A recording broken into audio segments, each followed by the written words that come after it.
Awal baru setelah pengkhianatan. Setelah bercerai, saya memutus semua kontak di Indonesia dan pergi ke luar negeri.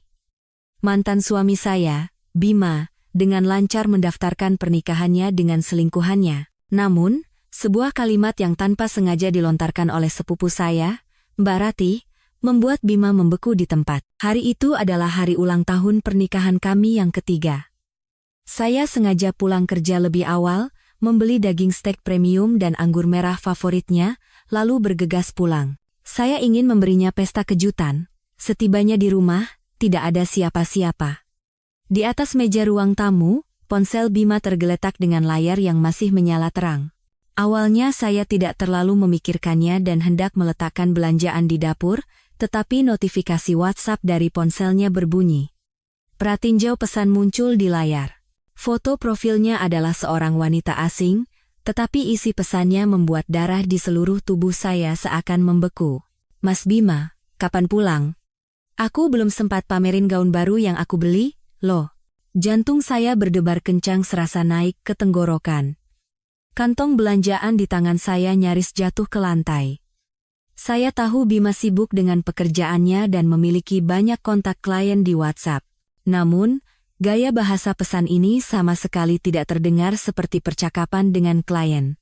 Setelah ragu sejenak, saya akhirnya memberanikan diri mengambil ponselnya. Kata sandi ponsel Bima adalah tanggal lahir saya. Dulu, dia sering membanggakannya sebagai bukti bahwa hanya ada saya di hatinya. Tapi sekarang, kata sandi itu menjadi kunci yang membuka pintu rahasia yang tidak pernah saya ketahui. Saya membuka WhatsApp dan mencari pengirim pesan tersebut. Namanya disimpan sebagai Ririn. Begitu saya masuk ke ruang obrolan, riwayat percakapan di dalamnya membuat dunia saya gelap gulita. Selama setengah tahun terakhir, mereka terus menjalin hubungan yang ambigu. Isi percakapan mereka sungguh tidak sanggup saya lihat.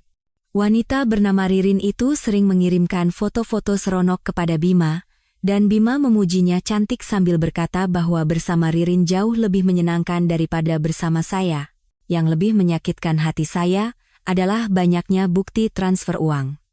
Bima beberapa kali mengirimkan uang kepada Ririn, setiap kali sebesar 10 hingga 20 juta rupiah. Transfer terbaru bahkan mencapai 85 juta rupiah, dengan catatan buat Ririn beli tas. Tangan saya gemetar hebat saat menggulir riwayat percakapan itu, dan air mata mulai mengalir di pipi. Saya teringat selama setengah tahun terakhir, Bima selalu beralasan sibuk di kantor, sering lembur, bahkan terkadang tidak pulang dengan alasan menginap di kantor. Saya merasa kasihan padanya karena bekerja terlalu keras. Setiap hari saya menyiapkan makanan suplemen dan mengurus semua pekerjaan rumah. Ternyata, di belakang saya, dia bersenang-senang dengan wanita lain dan menghabiskan begitu banyak uang untuknya. Saat itu, terdengar suara kunci dari pintu depan. Bima sudah pulang. Dia melihat saya duduk di sofa sambil memegang ponselnya, dan raut wajahnya langsung berubah. Dia bergegas menghampiri dan mencoba merebut ponselnya sambil berteriak, "Kamu gila? Kenapa kamu lancang memeriksa ponsel orang lain? Siapa yang suruh?" Saya mengangkat kepala, menatapnya dengan pandangan kabur karena air mata, dan bertanya, "Bima, siapa Ririn? Apa hubunganmu dengannya? Dan semua bukti transfer ini apa?" Bima tampak terdiam oleh pertanyaan saya dan membuang muka. Setelah beberapa saat, barulah dia mencoba berkilah. "Jangan salah paham, dia hanya rekan bisnis. Kami biasa bicara soal pekerjaan, sesekali hanya bercanda. Uang itu upah karena dia sudah membantuku." "Upah?" Saya tertawa dingin sambil menyodorkan layar ponsel ke depan wajahnya. "Selama setengah tahun totalnya hampir 400 juta rupiah, dan kamu bilang ini upah? Dan isi percakapan ini hanya bercanda? Bima, apa kamu pikir aku bodoh?" Menyadari bahwa dia tidak bisa lagi menyembunyikannya, Bima menunjukkan sikap pasrah. Raut panik di wajahnya hilang, digantikan oleh ekspresi acuh tak acuh. "Ya, aku memang pacaran dengannya. Memangnya kenapa? Perasaan di antara kita sudah lama hilang, kan? Aku bertahan denganmu hanya karena kamu pintar mengurus rumah. Kalau tidak, sudah dari dulu aku minta cerai." Kata-katanya bagaikan pisau yang menusuk jantung saya dalam-dalam. Saya menatap pria yang akrab sekaligus asing di depan saya. Saat kami baru menikah, Dia berjanji akan memperlakukan saya dengan baik seumur hidupnya dan hanya akan memberikan hari-hari yang indah. Namun, hanya dalam 3 tahun, dia melupakan semua janjinya dan mengkhianati pernikahan kami. Saya menarik napas dalam-dalam dan menyeka air mata. Dalam hati, saya sudah mengambil keputusan. Tidak ada gunanya melanjutkan pernikahan seperti ini. Saya menatap Bima dan berkata dengan suara tenang, "Kalau memang sudah tidak ada perasaan, kalau begitu, kita cerai saja." Mendengar kata cerai, Bima sempat terkejut. Sepertinya dia tidak menyangka saya akan setegas ini. Namun, dia segera sadar kembali, dan di wajahnya tidak ada sedikit pun rasa bersalah, malah terlihat seperti menghela napas lega. "Baik, ayo cerai, tapi jangan pernah mengincar perusahaanku. Itu hasil kerja kerasku." Melihat wajahnya yang tak tahu malu, sisa-sisa perasaan yang ada di hati saya pun lenyap. Saya berkata dengan sinis, "Tenang saja, aku tidak tertarik dengan perusahaanmu. Aku hanya akan mengambil kembali apa yang menjadi milikku." Sebenarnya, saya tahu betul. Perusahaannya memang terlihat mentereng dari luar, tetapi 2 tahun lalu hampir bangkrut karena kesulitan dana. Saat itulah saya diam-diam menggunakan warisan dari orang tua saya untuk menutupi utangnya. Namun, saya tidak pernah memberitahunya tentang hal ini, dan sekarang pun tidak perlu. Selama beberapa hari berikutnya, berbeda dari dugaannya, saya tidak menangis atau memohon-mohon. Sebaliknya, saya dengan tenang mengumpulkan bukti. Saya mengambil tangkapan layar semua percakapan WhatsApp antara dia dan Ririn dan menyimpannya di Google Drive, serta mencetak semua riwayat transaksi bank transfer ke Ririn. Uang itu semua berasal dari rekening belanja kami bersama. Jumlahnya memang tidak terlalu besar, tetapi itu jelas merupakan harta bersama dalam perkawinan. Jadi saya pikir suatu saat akan berguna. Saya juga menyiapkan sertifikat rumah dan surat keterangan saldo tabungan. Rumah itu dibelikan oleh orang tua saya atas nama saya sebelum menikah, jadi tidak ada hubungannya dengan dia. Sebagian besar tabungan juga berasal dari gaji saya dan uang peninggalan orang tua. Dia hanya memberikan uang belanja bulanan yang sangat sedikit, selalu beralasan bahwa kondisi keuangan perusahaan sedang sulit, sehingga membebankan lebih banyak pengeluaran kepada saya. Setelah semua persiapan selesai, saya mengirim pesan kepada Bima. "Malam ini pulang ke rumah, kita bahas masalah perceraian." Dia langsung membalas, "Oke," dengan nada yang penuh kejengkelan, seolah-olah saya mengganggu kencannya dengan Ririn. Malam harinya, saat Bima pulang, di tangannya ada sebuah tas belanja dari merek mewah. Mungkin itu hadiah untuk Ririn. Dia melihat saya duduk di sofa, dan tumpukan dokumen di depan saya, lalu mengerutkan keningnya. "Apalagi yang perlu dibahas? Tinggal datang ke kantor catatan sipil dan tanda tangan. Selesai, kan?" Saya menyodorkan cetakan riwayat percakapan dan bukti transfer kepadanya. "Ini bukti perselingkuhanmu, dan total uang yang kamu transfer ke Ririn dari rekening bersama kita adalah 441 juta rupiah. Uang ini harus kamu kembalikan. Ini jelas harta bersama, kamu tidak punya hak untuk menggunakannya sendiri." Bima mengambil dokumen itu, membacanya sekilas, dan wajahnya sedikit menegang, tetapi dia tetap bersikap keras. "Cuma uang segitu saja dipermasalahkan, nanti juga aku kembalikan. Yang penting kita urus dulu surat cerainya." Dia mengulurkan tangan seolah ingin merebut KTP saya. Sepertinya dia takut saya akan berubah pikiran. Saya menghindari tangannya dan berkata, "Masalah uang harus diselesaikan dulu, baru kita bisa bercerai. Kalau tidak, aku akan menuntutmu ke pengadilan. Kalau sudah begitu, kamu tidak hanya harus mengembalikan uang ini, tapi semua orang akan tahu kamu berselingkuh selama pernikahan. Kita lihat saja apa klien-klien di perusahaanmu masih mau bekerja sama denganmu." Barulah Bima panik. Perusahaannya baru-baru ini sedang dalam tahap negosiasi kontrak dengan klien besar bernama Pak Wijoyo. Jika masalah ini tersebar, kontrak itu pasti akan batal. Dia menatap saya lama, lalu menggertakkan giginya dan berkata, "Baik, akan aku kembalikan. Tapi sekarang aku tidak punya uang tunai. Nanti setelah dana perusahaan masuk, aku akan berikan." Saya sudah menduga dia akan berkata seperti itu. Saya mengeluarkan surat perjanjian cerai yang sudah saya siapkan dari tas dan meletakkannya di depannya. "Surat perjanjian cerai sudah aku siapkan. Di dalamnya tertulis jelas bahwa kamu berutang padaku 441 juta rupiah dan harus melunasinya dalam waktu 3 bulan. Rumah dan tabungan semua menjadi milikku, dan kamu setuju bercerai tanpa pembagian harta gonogini. Kalau setuju, tanda tangani. Kalau tidak, kita bertemu di pengadilan. Bima mengambil surat perjanjian itu dan membacanya dengan cepat. Melihat klausul cerai tanpa pembagian harta gonogini, wajahnya semakin mengeras. Dia mengangkat kepala menatap saya dan berkata, "Rumah memang milikmu dari awal, dan aku juga jarang menyentuh tabunganmu, jadi aku akan tanda tangan. Tapi berjanjilah, setelah bercerai, jangan mengganggu Ririn, dan jangan menyebarkan ceritaku ke orang lain." Saya tertawa sinis. Sampai saat ini pun, dia masih memikirkan Ririn. Saya mengangguk. "Selama kamu mengembalikan uangku dan menepati perjanjian, aku tidak akan mengganggu kalian berdua." Bima ragu sejenak, tetapi akhirnya mengambil pulpen dan menandatanganinya. Setelah selesai, dia melempar surat perjanjian itu ke atas meja seolah-olah itu adalah kentang panas. "Besok pagi kita langsung ke kantor catatan sipil.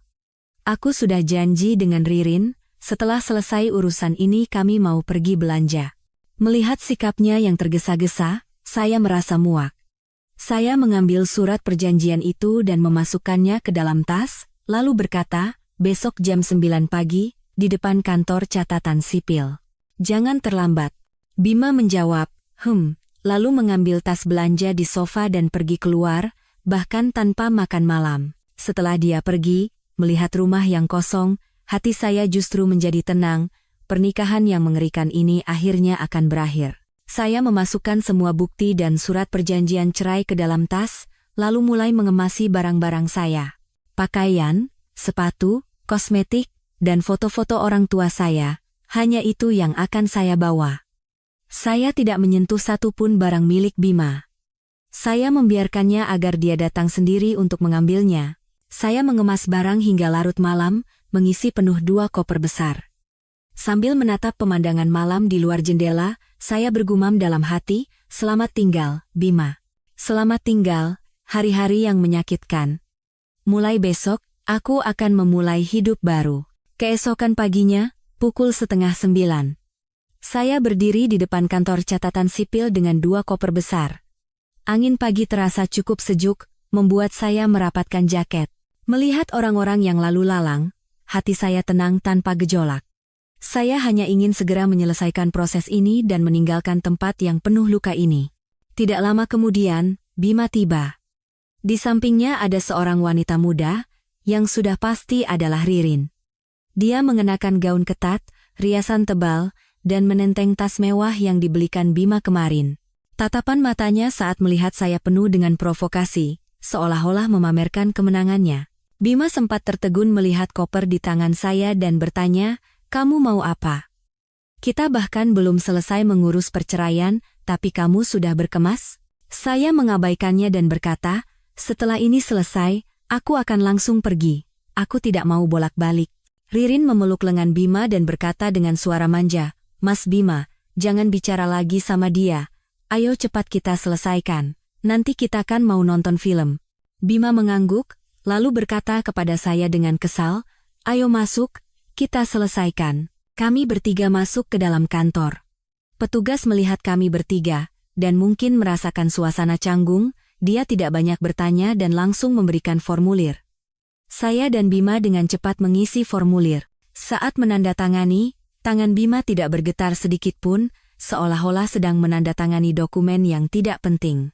Saat surat akta cerai ada di tangan saya menghela napas lega dalam hati. Rasanya seperti melepaskan beban yang sangat berat.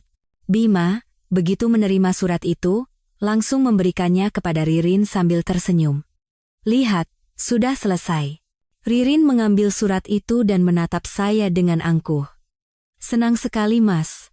Sekarang kita bisa bersama secara terang-terangan."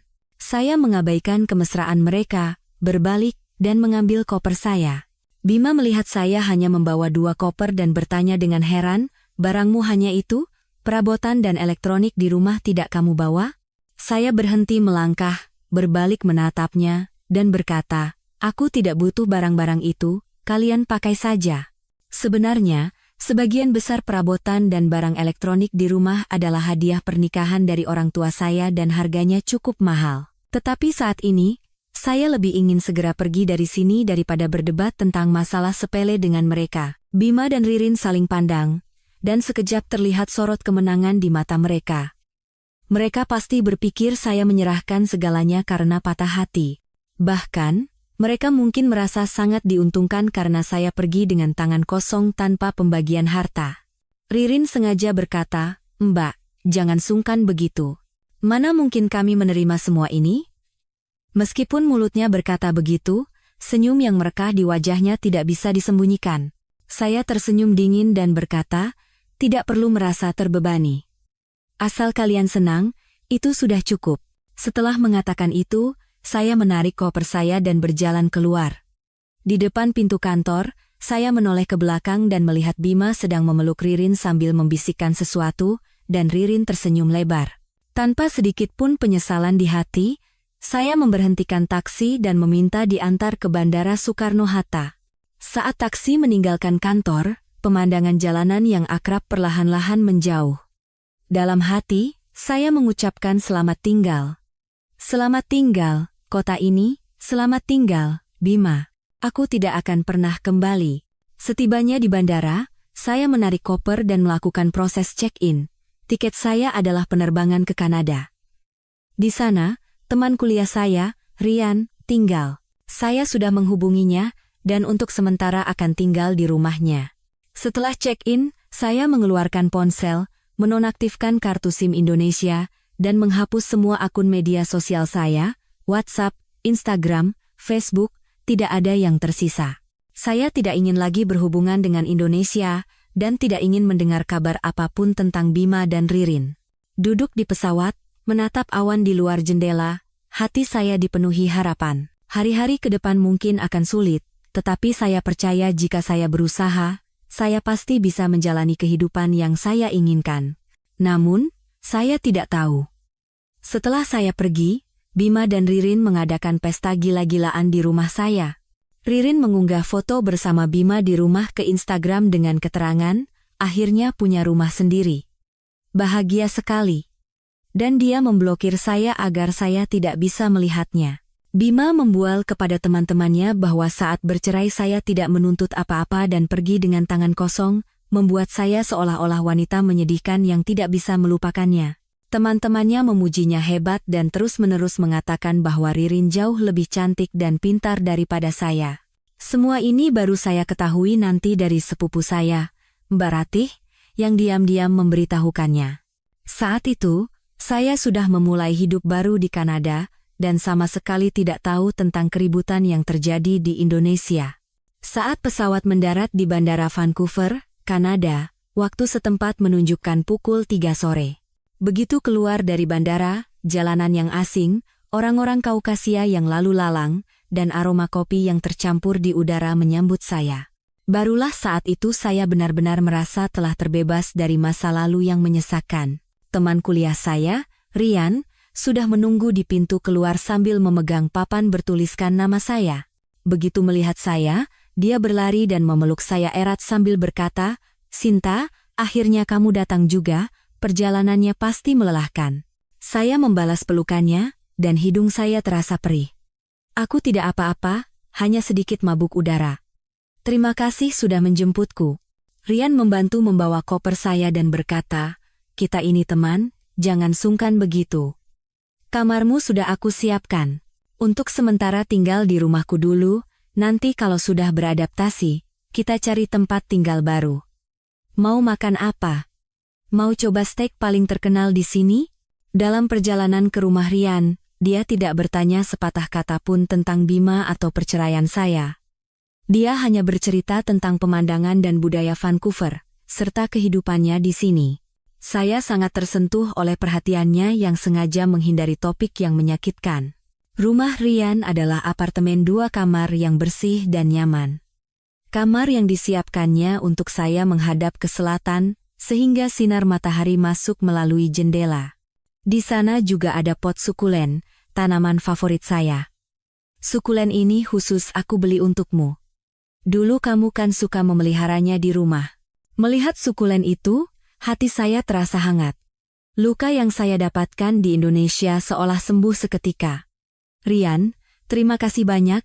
Tanpamu, aku tidak tahu harus bagaimana. Rian menepuk bahu saya dan berkata, kita kan sahabat, saling membantu itu sudah biasa. Istirahatlah beberapa hari untuk menyesuaikan diri dengan perbedaan waktu. Setelah itu, kita cari pekerjaan bersama. Selama beberapa hari berikutnya, saya beradaptasi dengan perbedaan waktu sambil mengikuti Rian untuk mengenal lingkungan sekitar. Kami pergi ke supermarket, berjalan-jalan di taman, dan membaca buku di kafe. Kehidupan di Vancouver terasa santai, dan orang-orangnya ramah.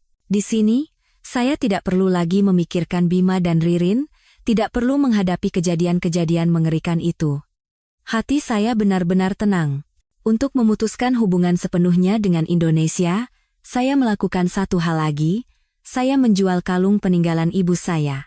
Kalung itu adalah barang kesayangan ibu semasa hidupnya, bertahtakan safir biru sehingga harganya cukup mahal. Awalnya saya tidak ingin menjualnya, tetapi jika saya menyimpannya, saya akan terus teringat pada kejadian di Indonesia dan orang tua saya, yang hanya akan membuat hati saya semakin sakit. Selain itu, saya juga membutuhkan uang. Butuh waktu untuk tinggal di sini dan mencari pekerjaan.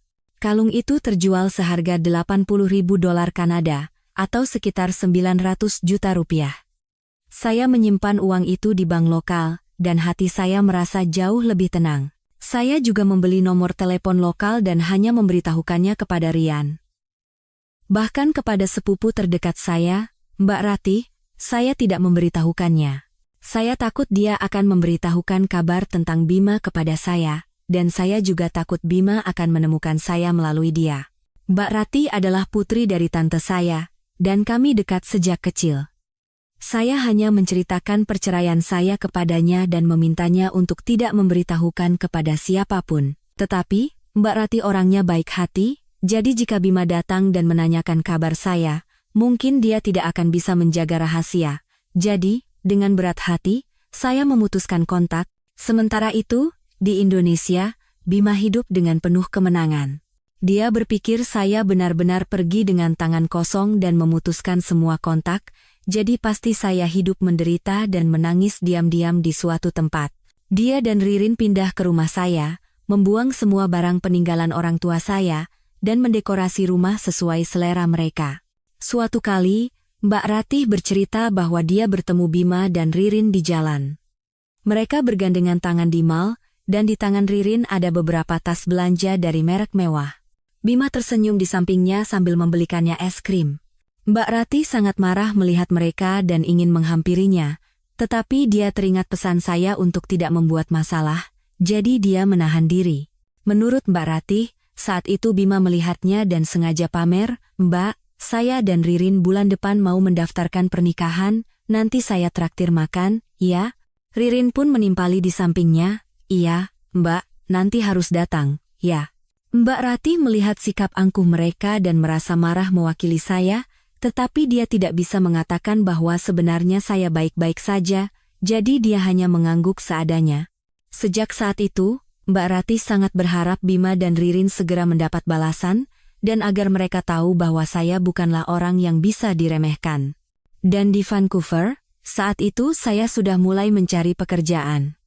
Di Indonesia, saya bekerja di tim keuangan dan memiliki sertifikat akuntan. Bahasa Inggris saya juga tidak buruk, jadi mencari pekerjaan relatif lancar. Tidak lama kemudian, saya menerima surat penerimaan dari sebuah perusahaan perdagangan untuk posisi manajer keuangan. Gajinya lebih tinggi daripada di Indonesia.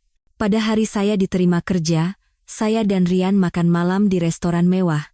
Sambil menatap pemandangan malam di luar jendela, saya mengangkat gelas anggur dan berkata kepada Rian, "Rian, terima kasih. Akhirnya, aku bisa mandiri di sini." Rian juga mengangkat gelasnya dan tersenyum, "Selamat. Aku tahu kamu pasti bisa. Mulai sekarang, hanya hal-hal baik yang akan terjadi." Saya menyesap anggur. Hati saya dipenuhi harapan. Kehidupan baru saya baru saja dimulai, dan saya punya firasat bahwa masa-masa indah Bima dan Ririn tidak akan bertahan lama. Pekerjaan saya di Kanada berangsur-angsur stabil. Setiap hari saya berangkat dan pulang kerja tepat waktu. Setelah pulang, saya pergi ke gym bersama Rian atau mencoba resep masakan baru di rumah. Hari-hari saya terasa penuh dan damai. Kejadian-kejadian mengerikan di Indonesia hampir terlupakan. Suatu hari, tiba-tiba saya mendapat pesan dari Mbak Ratih. Saat itu saya baru saja pulang kerja, dan ada permintaan pertemanan WhatsApp baru yang tidak dikenal di ponsel saya. Pesan permintaannya bertuliskan, "Sinta, ini aku, Mbak Ratih."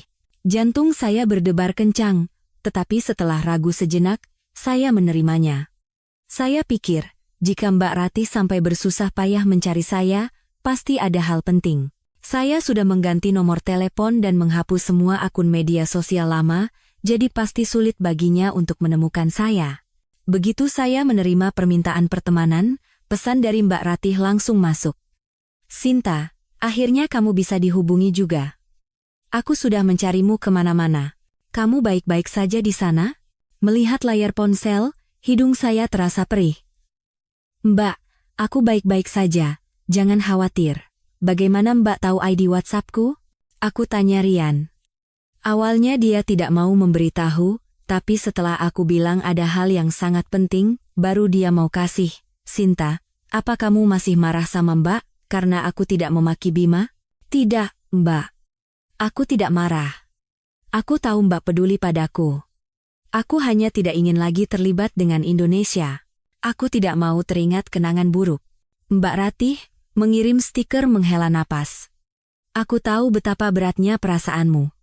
Tapi aku rasa aku harus memberitahukan ini padamu. Bima dan wanita itu sudah mendaftarkan pernikahan awal bulan lalu. Mereka pamer besar-besaran di Instagram di hari pernikahan mereka. Aku benar-benar marah sekali. Mendengar kata pernikahan, hati saya sempat goyah sejenak, tetapi segera kembali tenang. Mereka mau menikah atau tidak, itu bukan urusanku lagi. End of 10. Bagaimana bisa tidak ada urusannya? Kamu tahu apa yang mereka unggah di Instagram? Bima mengunggah foto surat nikah dengan keterangan, "Akhirnya bertemu dengan jodoh yang sesungguhnya. Sisa hidupku akan kuhabiskan bersamamu." Dia juga mengunggah foto di depan kantor catatan sipil. Wanita itu memakai gaun putih sambil memeluk lengan Bima, terlihat sangat bahagia. Yang lebih membuatku marah, mereka menghapus semua fotomu di rumah itu dan menggantinya dengan foto mereka. Bahkan pot anggrek peninggalan ibumu pun mereka buang dan diganti dengan mawar kesukaan wanita itu.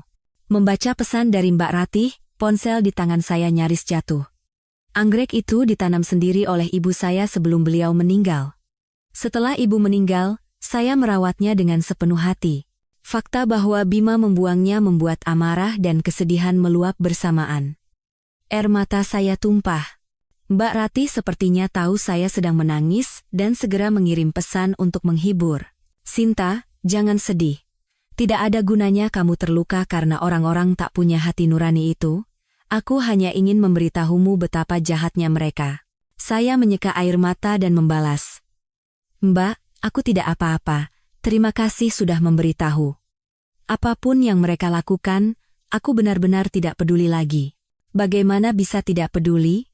Bima sekarang kemana-mana bilang kamu tidak bisa melupakannya, makanya kamu rela melepaskan harta dan kabur ke luar negeri.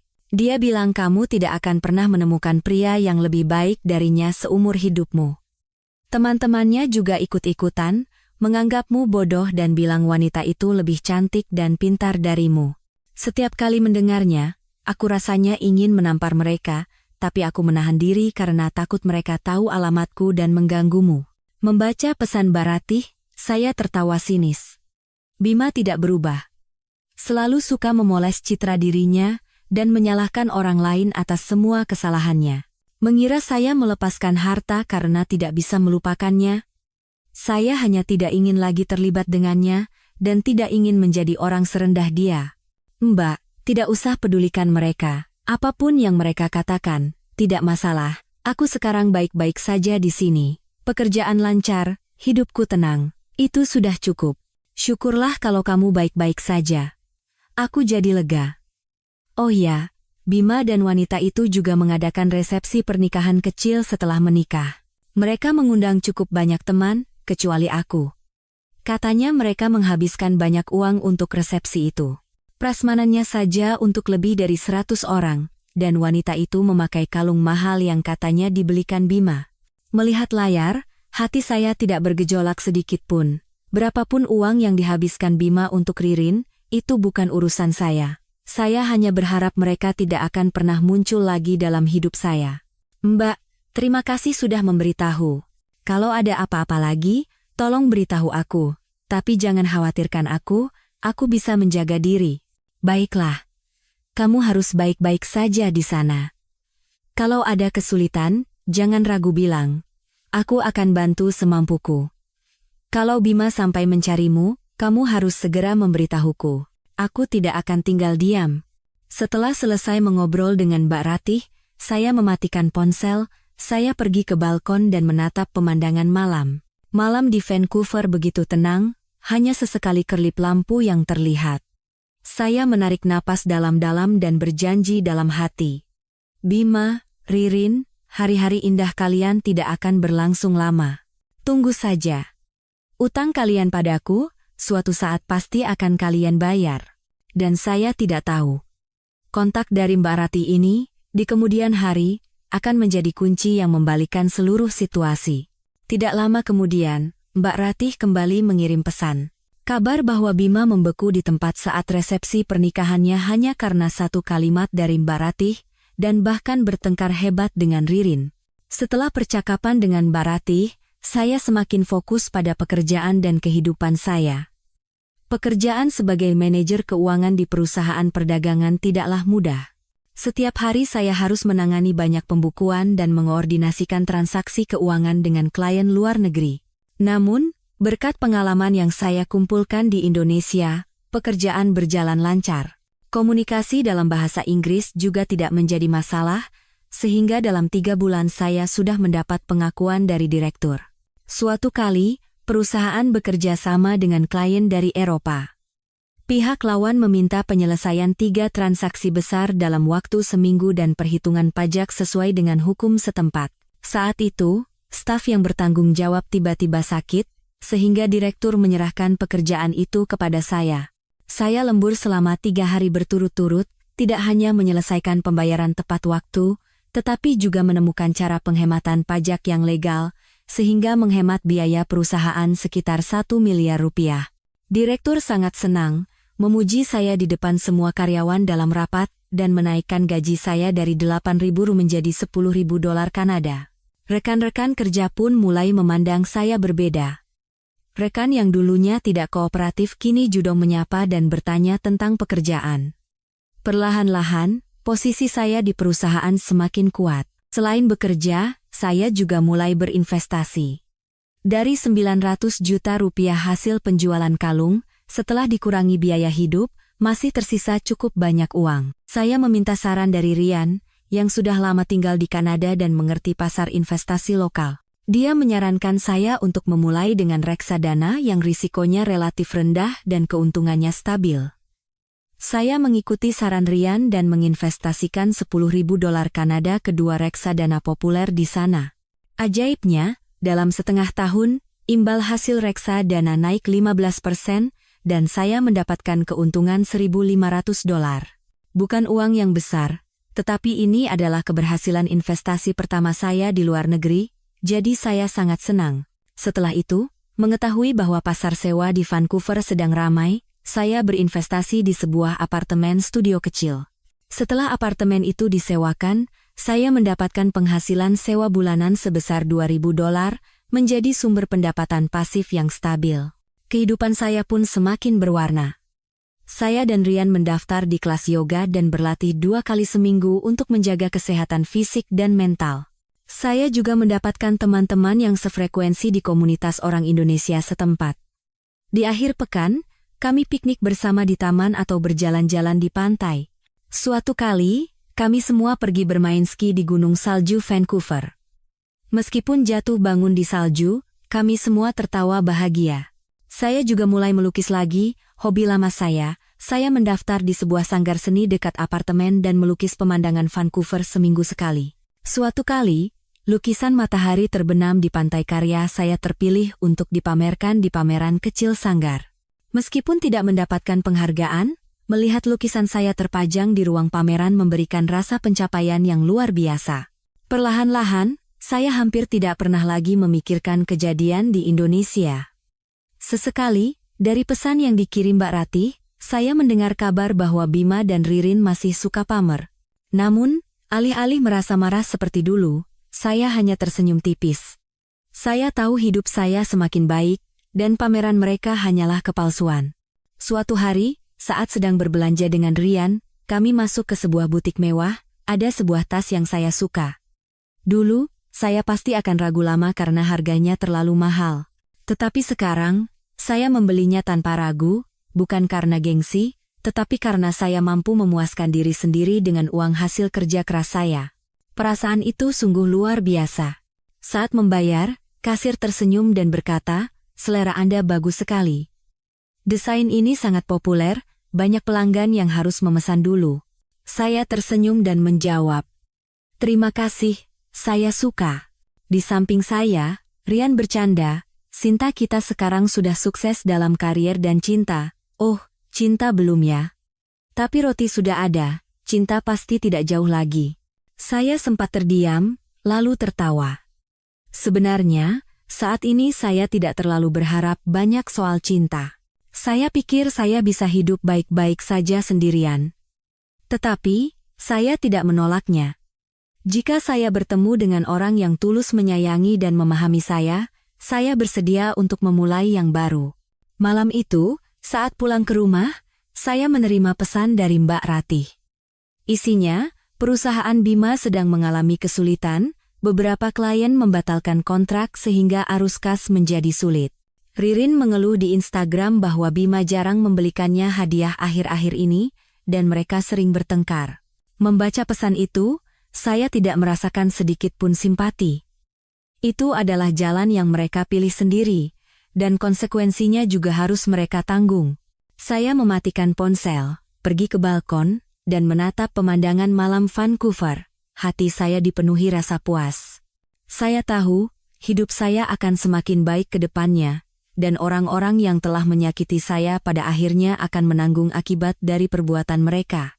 Tidak lama kemudian, saya menerima pesan lagi dari Mbak Ratih. Kabar bahwa Bima mengadakan resepsi pernikahan untuk mempertahankan kliennya, tetapi di acara itu, suasana menjadi kacau balau karena satu kalimat dari Mbak Ratih, dan bahkan dia bertengkar hebat dengan Ririn. Menurut pesan Mbak Ratih, resepsi pernikahan Bima diadakan dengan sangat meriah.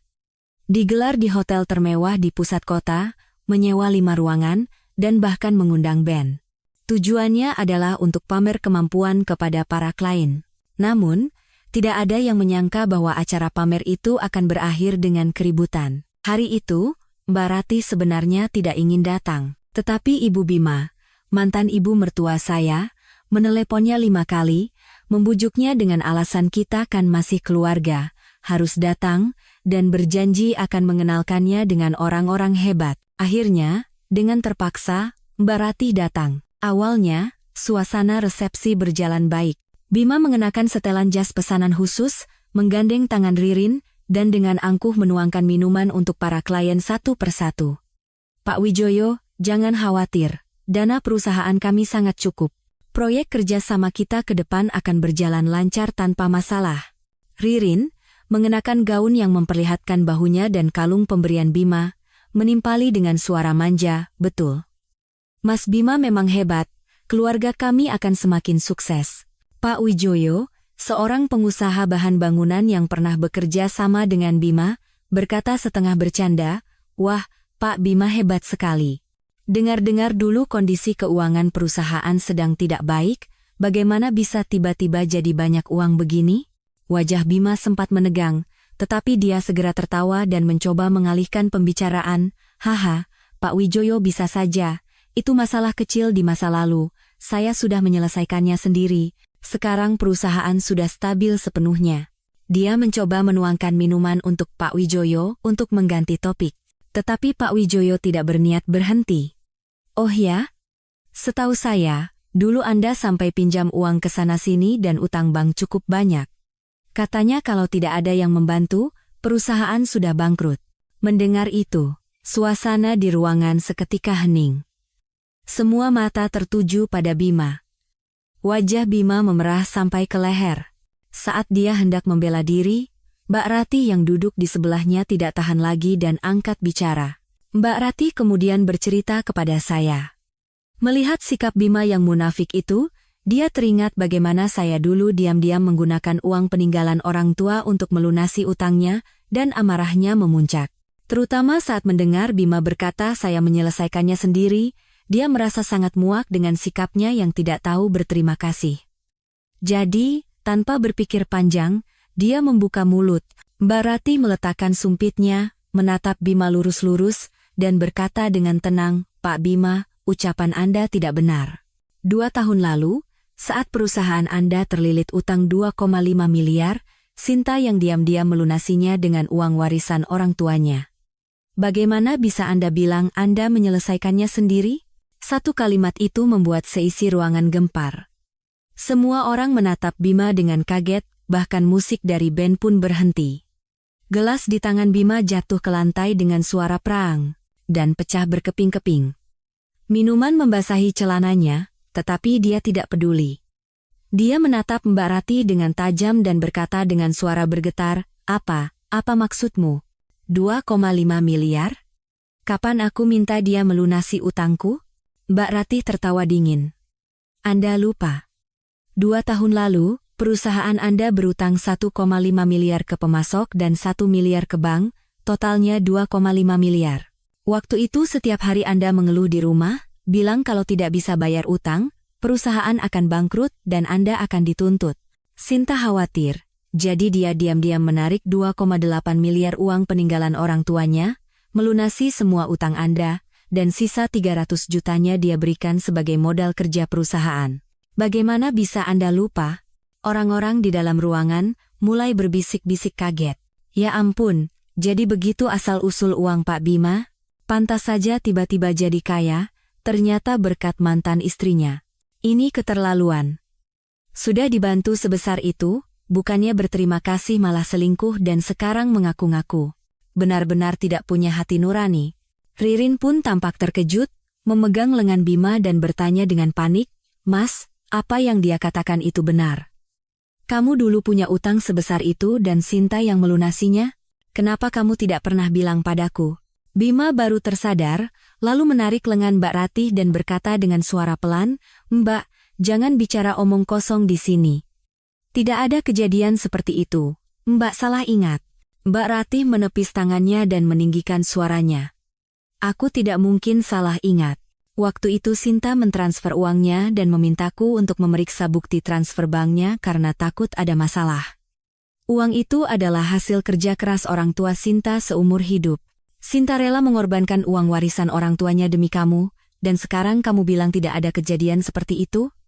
Bima, coba letakkan tanganmu di dadamu dan katakan, apa kamu pantas melakukan ini pada Sinta?" Bima terdiam, hanya berdiri di tempat dengan wajah pucat pasi. Dia tampak seperti badut. Mantan ibu mertua saya bergegas mencoba menenangkan suasana. "Semuanya, ini salah paham, hanya salah paham, tetapi tidak ada yang mendengarkannya." Semua orang menatap Bima dengan pandangan jijik. Pak Wijoyo berdiri dari kursinya dan berkata, "Pak Bima, tadinya saya mau mengajak Anda mengerjakan proyek baru, tapi sepertinya Anda orang yang tidak punya integritas dasar, kerjasama ini kita batalkan saja." Dia mengambil jasnya dan pergi. Klien-klien lain pun satu persatu ikut berdiri dan meninggalkan tempat. Bisnis dengan orang yang tidak tahu berterima kasih seperti itu, suatu saat pasti ditusuk dari belakang. "Benar, ayo kita pergi, buang-buang waktu saja." Dalam sekejap, di dalam ruangan hanya tersisa Bima, Ririn, mantan ibu mertua saya, dan Mbak Ratih. Ririn menatap Bima dengan penuh kekecewaan. "Mas, kamu menipuku? Punya utang sebesar itu dan menyelesaikannya berkat bantuan mantan istrimu? Kamu anggap aku bodoh?" Bima yang sudah sangat marah, akhirnya meledak mendengar perkataan Ririn. "Kalau aku menipumu memangnya kenapa? Kalau dia tidak melunasi utangku, apa aku bisa ada di posisi ini sekarang?" Semua yang kamu pakai dan makan sekarang, bukannya dari uang yang aku hasilkan? Kamu punya hak apa mengaturku? Ririn tidak mau kalah dan berteriak, kamu yang hasilkan? Uang itu kan juga berkat Mbak Sinta. Kalau kamu memang hebat, kenapa bisa punya utang sebesar itu? Aku benar-benar buta menikah dengan orang sepertimu.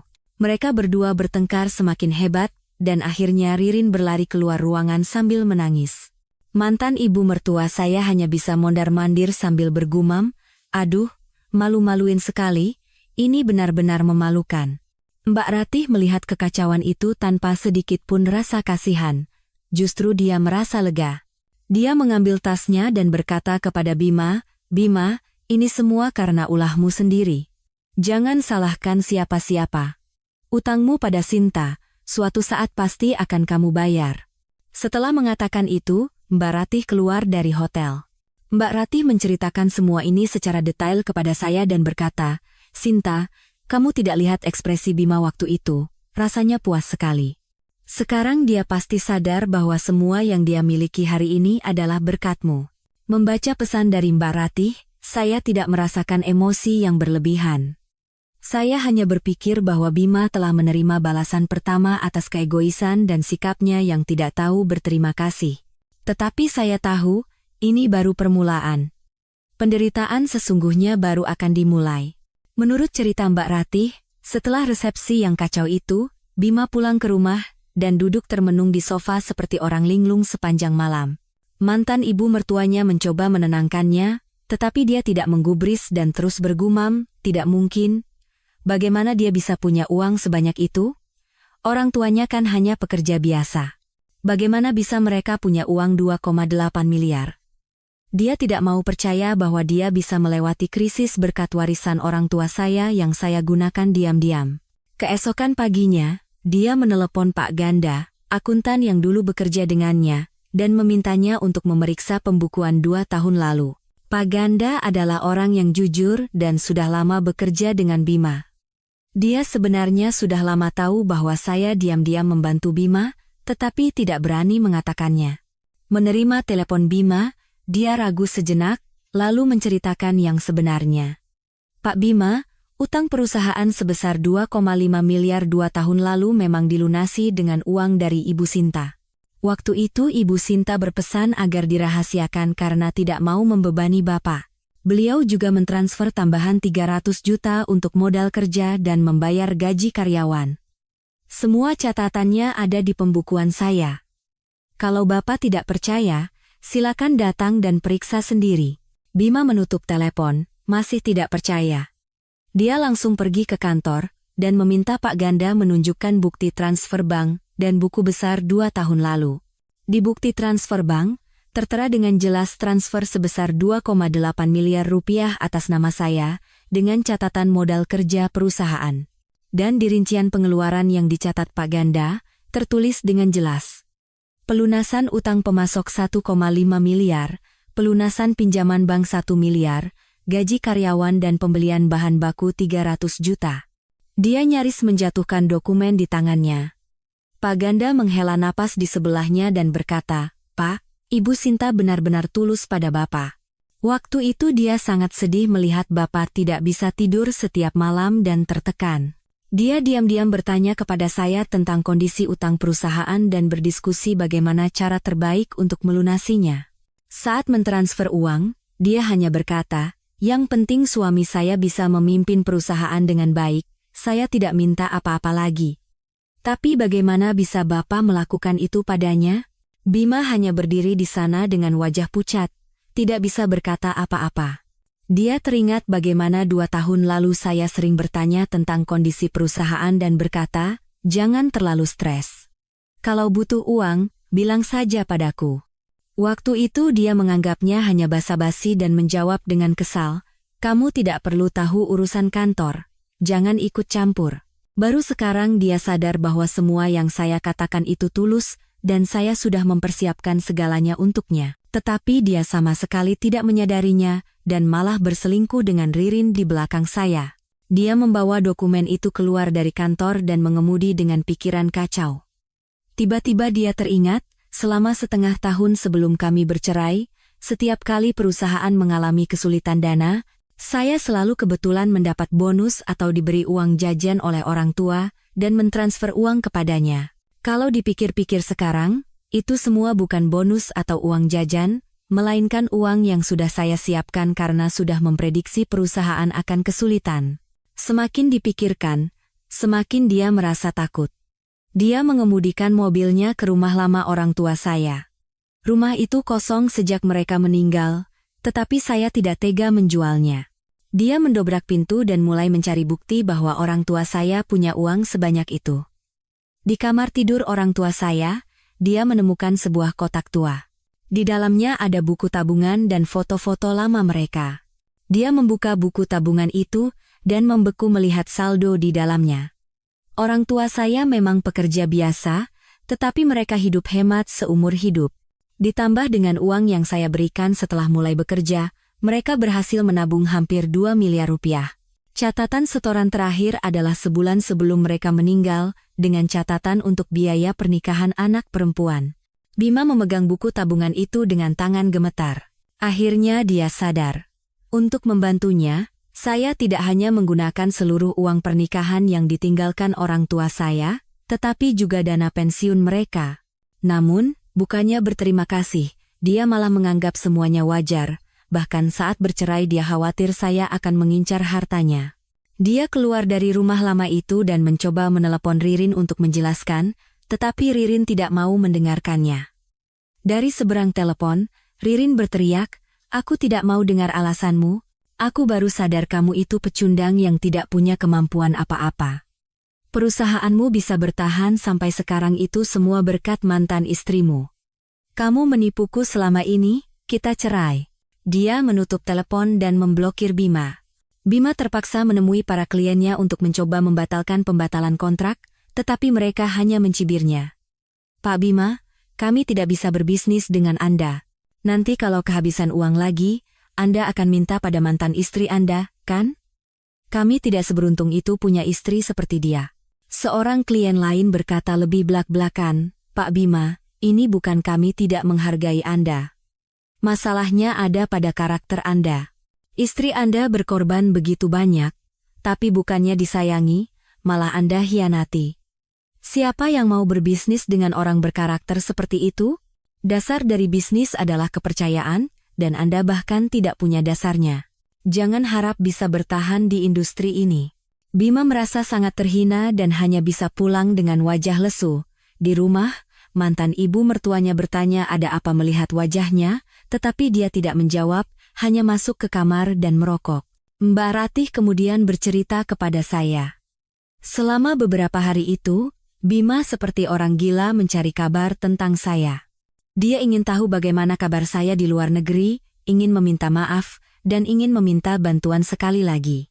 Dia bahkan berhasil mendapatkan nomor Rian dan meneleponnya, berkata, "Rian, aku salah, tolong sampaikan pesanku pada Sinta. Minta dia memberiku kesempatan sekali lagi. Perusahaan sekarang sangat sulit, kalau dia mau membantu, aku janji akan berubah. Aku tidak akan menghubungi Ririn lagi." Rian, mendengar itu, memarahinya habis-habisan. "Bima, kamu masih belum sadar juga? Kamu lupa apa yang sudah kamu lakukan pada Sinta? Sinta sekarang hidup sangat baik di luar negeri, dan tidak mau berhubungan denganmu lagi. Jangan ganggu dia lagi. Perusahaanmu sulit itu karena ulahmu sendiri, tidak ada hubungannya dengan Sinta." Rian menutup telepon dan memblokirnya. Barulah saat itu Bima benar-benar sadar. Yang hilang darinya bukan hanya seorang mantan istri yang membantunya melewati krisis, tetapi juga seseorang yang tulus menyayanginya. Dan yang dihadapinya sekarang bukan hanya ketidakpercayaan dari klien, tetapi juga krisis keuangan baru bagi perusahaannya. Sejak saya pergi, perusahaannya tidak lagi mendapatkan suntikan dana penyelamat itu. Modal kerja 300 juta yang saya tinggalkan hanya cukup untuk bertahan beberapa bulan, dan sekarang sudah hampir habis. Akhirnya dia sadar. Saya tidak hanya melunasi utangnya, tetapi juga terus-menerus diam-diam mendukung perusahaannya. Dan sekarang, setelah saya menghentikan semua dukungan, perusahaannya tidak akan bertahan lama. Saat Mbak Ratih menceritakan semua ini, Saya sedang menyiapkan piknik akhir pekan bersama Rian. Setelah mendengar ceritanya, saya hanya menjawab dengan tenang, "Oh, begitu." Rian menatap saya dan bertanya, "Kamu tidak marah?" Orang itu masih berani-beraninya minta bantuanmu. Saya tersenyum dan berkata, "Kenapa aku harus marah? Kondisinya sekarang adalah hasil perbuatannya sendiri. Hanya saja, dia baru menyadari kebenarannya sekarang, agak terlambat ya." Rian mengangguk. "Benar, sangat terlambat. Beberapa orang baru sadar betapa berharganya sesuatu setelah kehilangannya, tapi saat itu sudah tidak bisa diubah lagi." Saya menatap sinar matahari di luar jendela, hati saya terasa tenang seperti danau. Saya tahu, penderitaan Bima baru saja dimulai, dan penghakiman sesungguhnya masih menantinya. Setelah itu, Mbak Ratih terus memberitahukan kabar tentang Bima. Kabar-kabar itu semuanya membuktikan bahwa kondisinya saat ini adalah buah dari perbuatannya sendiri. Yang pertama bermasalah adalah perusahaannya. Setelah suntikan dana rahasia dari saya berhenti dan klien-klien besar membatalkan kontrak, arus kas perusahaan benar-benar macet. Gaji karyawan tidak bisa dibayarkan. Bulan pertama masih bisa ditahan, tetapi di bulan kedua, beberapa karyawan lama datang langsung ke kantor menuntut gaji kepada Bima. Menurut Mbak Ratih, para karyawan itu memblokir pintu kantor Bima dan berteriak-teriak, suaranya terdengar di seluruh gedung. Seorang karyawan senior dari tim teknis berkata, "Pak, kami sudah bekerja bertahun-tahun untuk Bapak, tapi tidak pernah menuntut yang aneh-aneh, sekarang sudah 2 bulan gaji kami belum dibayar. Kami punya keluarga yang harus dinafkahi, apa Bapak mau kami jadi gelandangan?" Bima duduk di belakang mejanya dengan wajah pucat, hanya bisa bergumam, "Tunggu sebentar lagi. Sebentar lagi dana akan masuk ke perusahaan. Nanti pasti akan kubayar." Tetapi para karyawan tidak percaya lagi. Karyawan lain berkata, "Pak, kami sudah sering dengar janji itu, tapi tidak pernah ditepati. Kami tidak ingin bermasalah dengan Bapak, tapi tolong berikan kepastian. Kapan gaji kami bisa dibayar? Kalau memang tidak bisa, jujur saja. Kami juga harus mencari pekerjaan lain." Bima tidak bisa menjawab dan hanya menundukkan kepala. Akhirnya, mantan ibu mertua saya datang membawa 20 juta rupiah dari rumah dan membayarkan sebagian gaji kepada karyawan, baru mereka mau pergi. Tetapi 20 juta itu hanya setetes air di lautan dibandingkan total gaji puluhan karyawan. Tidak lama kemudian, para karyawan mulai meninggalkan perusahaan satu persatu. Karyawan muda yang lebih dulu mendapatkan pekerjaan baru dan keesokan harinya tidak masuk kerja. Kemudian, para karyawan senior pun merasa tidak ada masa depan lagi dengan Bima dan mengajukan surat pengunduran diri. Dalam waktu kurang dari setengah bulan, perusahaan yang tadinya memiliki lebih dari 20 karyawan kini hanya tersisa Bima, seorang anak magang yang baru lulus, dan Pak Ganda. Pak Ganda sebenarnya juga ingin pergi, tetapi melihat kondisi Bima yang menyedihkan, dia tidak tega dan berkata, "Pak, saya akan coba bertahan sedikit lebih lama. Tapi kalau memang sudah tidak bisa, jangan dipaksakan. Lebih baik segera tutup perusahaan untuk mengurangi utang." Tetapi Bima tidak mau menyerah. "Tidak bisa. Perusahaan ini hasil kerja kerasku seumur hidup. Tidak bisa berakhir seperti ini. Aku akan cari cara. Pasti ada yang mau berinvestasi." Dia mulai meminjam uang ke sana-sini. Pertama, dia mendatangi kerabatnya, tetapi mereka sudah tahu bahwa dia bangkit berkat mantan istrinya yang tidak tahu berterima kasih, jadi tidak ada yang mau meminjamkan uang. Mantan ibu mertuanya meminta tolong kepada saudara-saudaranya, tetapi bukannya mendapat pinjaman, dia malah diejek, "Anakmu itu tidak punya kemampuan tapi mengkhianati istrinya. Jadi wajar saja sekarang jadi begini. Aku takut kalau meminjamkan uang padanya nanti tidak dikembalikan." Tidak berhasil meminjam dari kerabat, Bima mendatangi teman-teman lamanya. Seorang teman yang dulu selalu berkata kalau ada apa-apa, bilang saja. Saat Bima datang meminta pinjam 50 juta rupiah, dia beralasan, "Aku juga lagi sulit. Baru beli rumah untuk anak, banyak utang bank. Maaf tidak bisa bantu," lalu menutup telepon dan tidak pernah bisa dihubungi lagi. Di tengah kesulitan mencari pinjaman, para pemasok mulai menagih utang. Utangnya kepada beberapa pemasok yang dulu menyuplai barang ke perusahaannya mencapai lebih dari 300 juta rupiah. Dulu, Karena ada dukungan dari saya, dia bisa membayar tepat waktu. Sekarang, karena tidak ada dana, para pemasok pun mendesak dan menelepon setiap hari. Bahkan 2 di antaranya mengirim somasi melalui pengacara, mengancam akan menuntut jika tidak segera dibayar. Bima memegang surat somasi itu dengan tangan gemetar. Dia ingin meminta bantuan Ririn, tetapi Ririn sudah memblokirnya dan tidak bisa ditemui. Belakangan, dari seorang teman, dia tahu bahwa Ririn sudah kembali ke kampung halamannya dan punya pacar baru. Pacar barunya dari keluarga berada dan sangat baik padanya, sehingga dia sudah melupakan Bima. Suatu kali, Bima tidak sengaja bertemu Ririn dan pacar barunya di mal. Ririn mengenakan gaun cantik, menenteng tas baru, dan tertawa bahagia. Sangat berbeda dengan saat bersama Bima dulu. Bima bergegas menghampiri dan menyapa, "Ririn, aku salah. Tolong bantu aku sekali lagi. Kalau krisis ini lewat, aku janji akan berubah." Ririn, melihatnya, langsung berubah muka dan bersembunyi di belakang pacar barunya. "Pergi sana, aku tidak ada urusan denganmu. Kalau kamu menggangguku lagi, aku akan lapor polisi." Pacar barunya maju selangkah melindunginya dan menatap Bima dengan dingin. "Jadi kamu Bima?" Ririn sudah cerita semuanya. Tidak punya kemampuan tapi sok kaya, sekarang baru datang mencari Ririn. Punya malu sedikit, dia menggandeng tangan Ririn dan pergi tanpa menoleh lagi. Bima hanya bisa berdiri di tempat, menahan malu di tengah tatapan aneh orang-orang di sekitarnya. Sejak hari itu, dia berubah total. Setiap hari dia mengurung diri di rumah, tidak berbicara dengan siapapun, dan hanya minum-minum. Saat mabuk, dia akan memaki-maki ke udara kosong. Terkadang dia memaki Ririn, terkadang memaki para klien, tetapi tidak pernah sekalipun menyalahkan dirinya sendiri. Mantan ibu mertuanya, melihat kondisinya, menangis setiap hari. "Dasar anak sialan. Kalau tahu begini, seharusnya dulu tidak kusetujui kalian bercerai dengan Sinta. Sekarang keluarga hancur, perusahaan bangkrut, aku harus bagaimana?" Tetapi Bima tidak mendengarkan dan terus mabuk setiap hari. Suatu kali, saat mabuk, dia menghancurkan semua barang di rumah. Televisi, kulkas, sofa, semuanya hancur. Saat mencoba menghentikannya, mantan ibu mertuanya didorong hingga jatuh dan lengannya memar. Mbak Rati menceritakan semua ini kepada saya dan berkata, "Sinta, kamu tidak tahu betapa menyedihkannya dia sekarang. Dulu dia merasa hebat, tapi sekarang baru sadar bahwa tanpamu dia bukan apa-apa." Kata mantan ibu mertuamu, sekarang mereka bahkan tidak bisa membayar sewa rumah. Rumah yang dulu kamu tinggali itu sedang dipertimbangkan untuk dijual untuk membayar utang. Mendengar cerita itu, saya tidak merasakan sedikit pun simpati.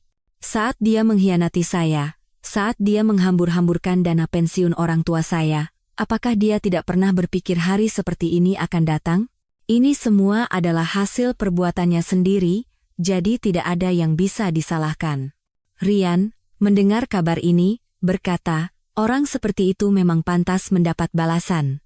Seharusnya sudah dari dulu begini. Jangan sampai kamu merasa kasihan dan mau membantunya, dia itu seperti lubang tanpa dasar." Saya tersenyum dan berkata, "Tenang saja, aku tidak akan membantunya. Aku sekarang hidup sangat baik dan tidak mau merusak hidupku lagi karena orang itu." Saat itu, kehidupan saya di Kanada semakin membaik. Reksadana yang saya investasikan terus naik, dan sewa apartemen juga naik. Saya berencana menabung untuk berinvestasi di rumah baru. Di tempat kerja, direktur sangat mempercayai saya dan memberikan proyek-proyek penting. Dia berjanji akan memberikan promosi dan kenaikan gaji jika saya berhasil. Di waktu luang, saya berlibur bersama Rian atau mengunjungi pameran seni. Saya bahkan bertemu dengan seorang pria yang baik. Dia seorang dokter, orangnya tulus dan sangat baik pada saya.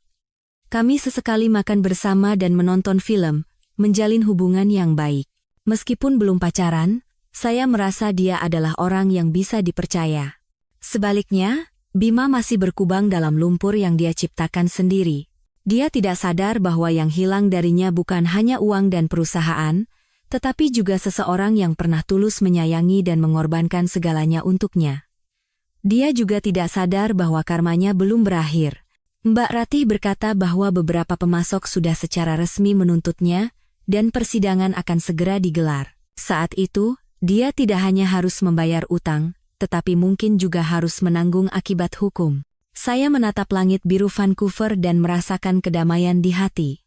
Kehidupan bahagia saya baru saja dimulai, dan saya tahu bahwa Bima akan perlahan-lahan membayar semua utangnya dalam penderitaan yang dia ciptakan sendiri. Kabar terakhir tentang Bima yang saya terima dari Mbak Ratih adalah saat 3 tahun setelah perceraian kami. Saat itu, saya sudah sepenuhnya menetap di Vancouver, dipromosikan menjadi direktur keuangan di perusahaan, dan menikah dengan pacar dokter saya, Adrian, serta dikaruniai seorang putri yang cantik. Kami membeli rumah dengan halaman, menanam bunga-bunga favorit saya, dan setiap akhir pekan kami sekeluarga menikmati piknik di bawah sinar matahari di halaman. Hidup kami hangat dan bahagia. Hari itu, Mbak Ratih mengirim pesan WhatsApp. Kabar bahwa Bima telah hancur total. Putusan pengadilan telah keluar. Dia tidak hanya harus membayar utang sebesar 300 juta rupiah kepada pemasok, tetapi juga menanggung biaya perkara, sehingga total utangnya mencapai hampir 400 juta rupiah. Karena tidak punya uang, dia akhirnya menjual rumah yang dulu kami tinggali seharga 1,2 miliar rupiah. Setelah melunasi utang, sebagian besar sisa uangnya diambil oleh mantan ibu mertuanya untuk dana pensiun, dan Bima tidak diberi sepeser pun. Perusahaannya juga benar-benar bangkrut. Perabotan kantor disita oleh para kreditur, menyisakan ruangan kosong. Bima menjadi pengangguran, setiap hari hanya minum-minum di rumah. Saat mabuk, dia akan bertengkar dengan mantan ibu mertuanya, bahkan terkadang melakukan kekerasan. Akhirnya, mantan ibu mertuanya tidak tahan lagi, dan pindah ke rumah putrinya, meninggalkan Bima sendirian di kontrakan. Yang lebih menyedihkan, akibat minum-minum dalam jangka panjang, dia menderita penyakit hati yang parah. Hasil pemeriksaan di rumah sakit menunjukkan bahwa jika dia terus minum, nyawanya tidak akan tertolong. Tetapi dia tetap tidak bisa berhenti. Jika tidak punya uang, dia akan meminjam, dan jika tidak bisa, dia akan memungut sisa minuman orang lain, hidup seperti gelandangan. Mbak Ratih berkata bahwa entah dari mana Bima berhasil mendapatkan nomor telepon baru saya. Mungkin dari teman lama Rian. Saat dia menelepon, saya sedang bermain balok bersama putri saya di rumah. Melihat nomor telepon internasional yang tidak dikenal, saya hampir mematikannya, tetapi karena khawatir itu panggilan penting, saya mengangkatnya. Dari seberang telepon, terdengar suara Bima yang kasar dan penuh bau alkohol. "Sinta, ini aku." "Bima." Saya terdiam sejenak. Saya tidak menyangka itu dia. Saya menitipkan putri saya pada pengasuh, pergi ke balkon, dan berkata dengan suara tenang, "Ada apa?" Bima mulai menangis di seberang telepon. "Sinta, aku salah. Aku benar-benar salah. Tolong bantu aku. Aku sekarang sakit, tidak punya uang untuk berobat, dan tidak ada yang merawatku. Kamu tahu kan betapa aku dulu mencintaimu, tolong beri aku kesempatan sekali lagi." Mendengar tangisannya, hati saya tidak bergejolak sedikit pun. Saya teringat hari-hari saat saya berkorban untuknya, sikap dinginnya saat dia mengkhianati saya, dan bagaimana dia menertawakan saya bersama Ririn. Pria di depan saya ini terasa begitu menyedihkan. Saya memotong perkataannya. "Bima, hubungan kita sudah berakhir. Memang benar dulu aku pernah membantumu, tapi kesempatan itu kamu sia-siakan sendiri dan menghancurkan segalanya. Kondisimu sekarang adalah hasil dari pilihanmu sendiri, tidak ada hubungannya denganku." Bima terus menangis dan memohon. "Aku tahu aku jahat, tapi sekarang aku benar-benar di jalan buntu, Sinta. Aku tahu kamu sekarang hidup baik. Anggap saja kasihan, pinjamkan aku uang untuk biaya berobat, nanti pasti aku kembalikan." Saya tertawa dingin. "Pinjam uang? Supaya kamu bisa terus minum dan merusak tubuhmu? Bima, sadarlah. Tidak ada yang akan terus-menerus membantumu, terutama orang yang tidak tahu cara bertobat sepertimu. Jangan mengandalkan orang lain, berobatlah dengan benar, cari pekerjaan, dan jadilah orang baru." Saat saya hendak menutup telepon, Bima berteriak panik, "Sinta, kamu tidak bisa begini padaku. Kamu lupa apa yang pernah kamu lakukan untukku? Kamu berjanji akan bersamaku selamanya." Sekarang karena kamu punya uang, kamu meremehkanku? Sisa kesabaran saya pun habis. Aku tidak lupa masa lalu. Tapi itu semua sudah berlalu. Aku sekarang punya keluarga baru, punya suami dan anak. Hidupku sangat bahagia, dan aku tidak mau diganggu olehmu lagi.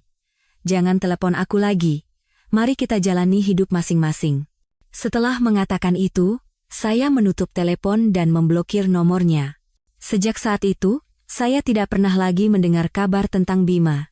Mbak Ratih juga tidak pernah lagi membahasnya. Mungkin karena dia merasa Bima sudah tidak layak untuk dibicarakan lagi. Setahun kemudian, saya, suami, dan putri saya sempat pulang ke Indonesia.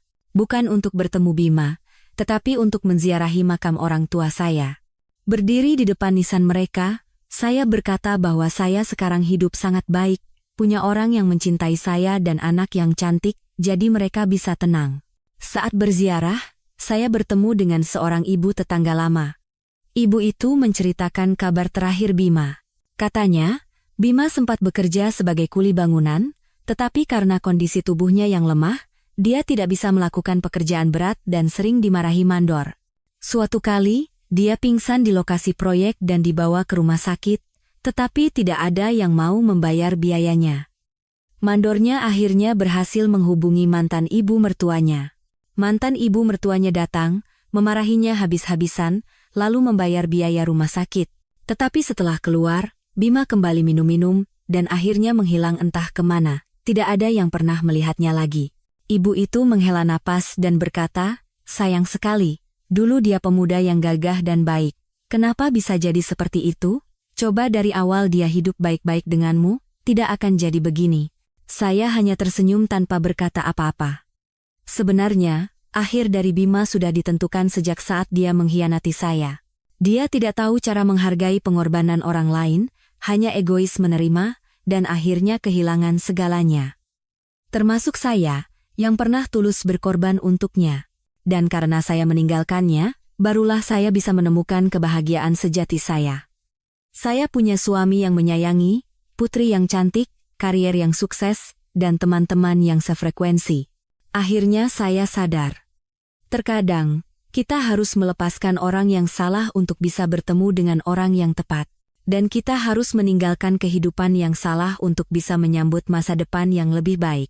Di hari saya meninggalkan Indonesia, saat pesawat lepas landas, menatap langit di luar jendela, hati saya dipenuhi rasa syukur. Syukur atas cinta yang ditinggalkan orang tua saya, atas bantuan Rian, dan terutama, syukur pada diri saya di masa lalu yang berani untuk pergi. Saya tahu, di hari-hari mendatang, akan ada lebih banyak momen indah yang menanti saya. Dan orang-orang yang pernah menyakiti saya, pada akhirnya akan perlahan-lahan hancur dalam kesalahan yang mereka perbuat sendiri. Mungkin, inilah akhir yang terbaik. Hukum karma tidak pernah salah.